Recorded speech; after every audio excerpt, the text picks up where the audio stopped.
Hello, all. This is take number, I don't even know, too many. This will be my discussion response number 5.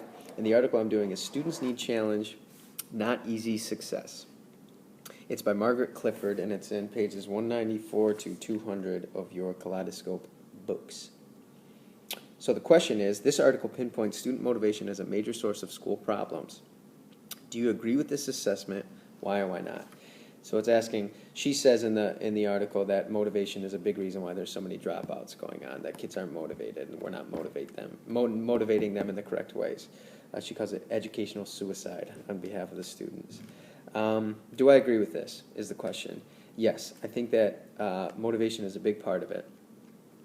She seems to think that it's like the sole reason why we have so many dropouts, and I don't know if I fully agree with that, but I think that it is a big problem, is motivation with kids.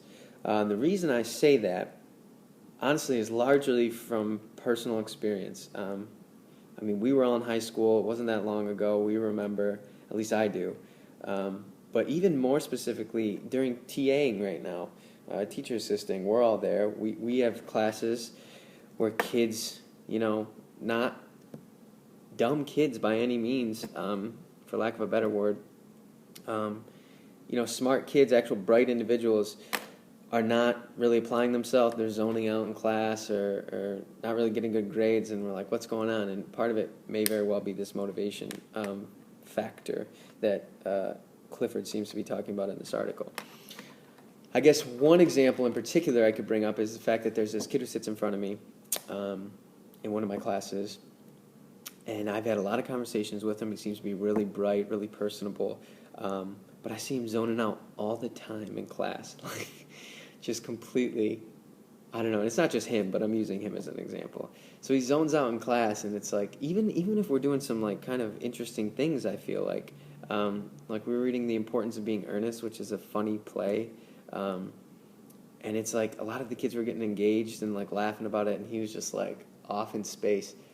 And I feel like, I don't know, he's an athlete is the thing. I've talked to him a few times, and he's an athlete.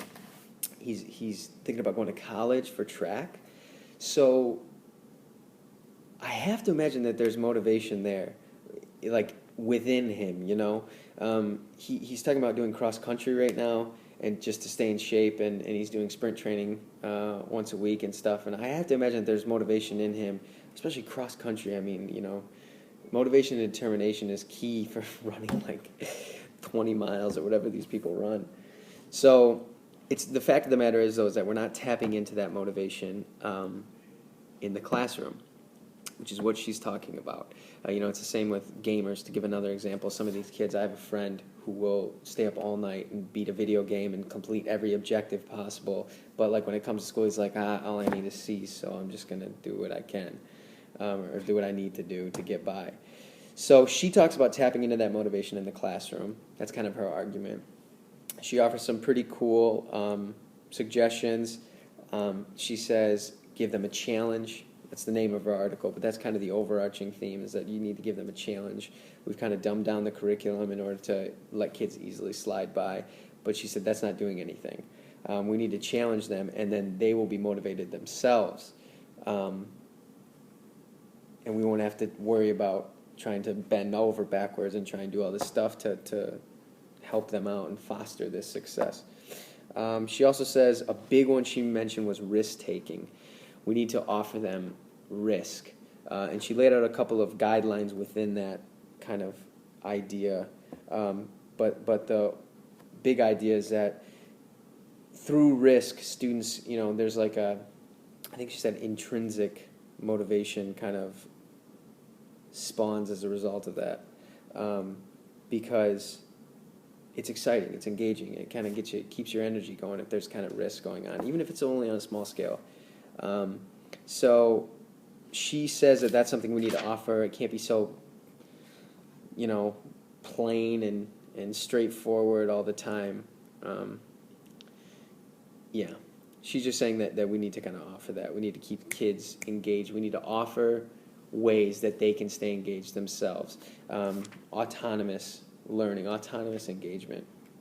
So Yes. I'm going to cut it there because, like I said, this is take I don't even know what. And some of them I've just rambled forever. So I'm going to go ahead and keep it nice and short, even though it's probably really long right now. I do agree. Those are the reasons I agree, particularly personal experience. And yes, it was a good article. You guys should read it. Okay? Anyways, discussion number 5. Have a great day. Give me an A, Professor.